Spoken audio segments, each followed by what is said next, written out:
In this video I'm going to answer some questions that you guys have sent in to the channel. Some of them are on training and some of them are on training planning.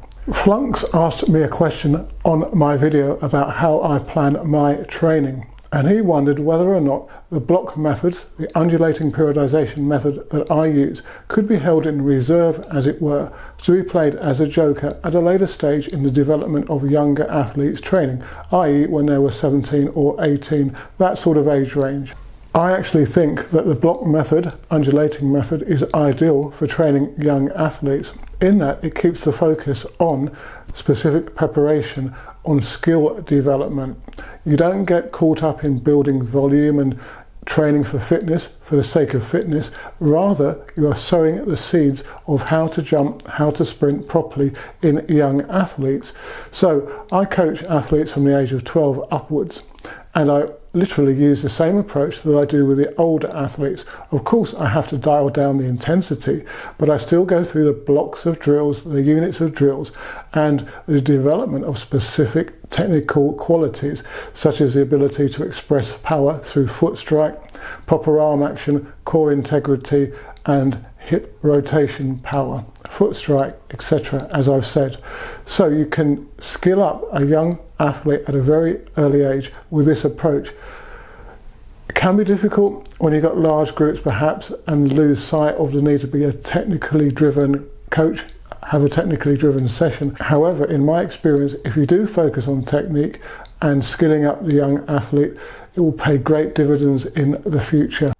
Jay said, 5005, asked me a question in relation to drop jumping, and he inquired about whether pogo jumps were beneficial.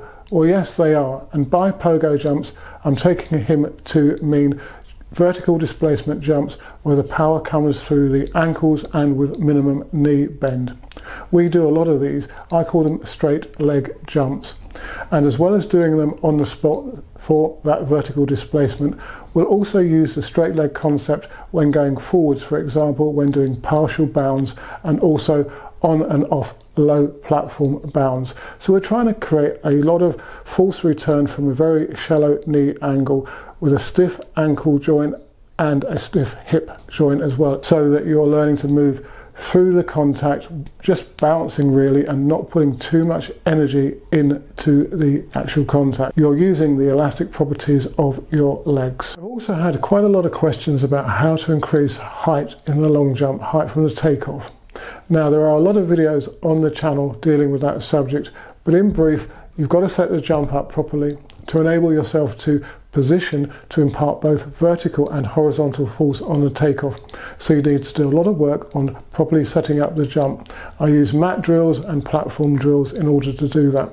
You also need to increase your ability to impart vertical force, so you need to improve your eccentric capacity. So you need to be able to better brake on the board and then react off of that to throw yourself up into the air.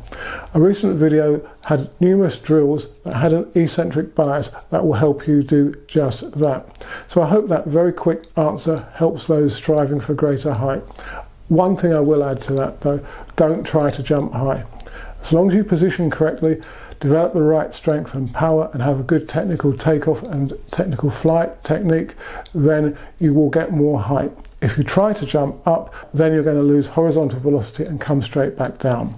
There is a recent video in the coach athlete members of the channel which specifically looks at takeoff angles and optimum takeoff angles. So if you're interested in finding out more in detail, go over to the homepage of the channel, click on the memberships button and take a look at the coach athlete membership video offering.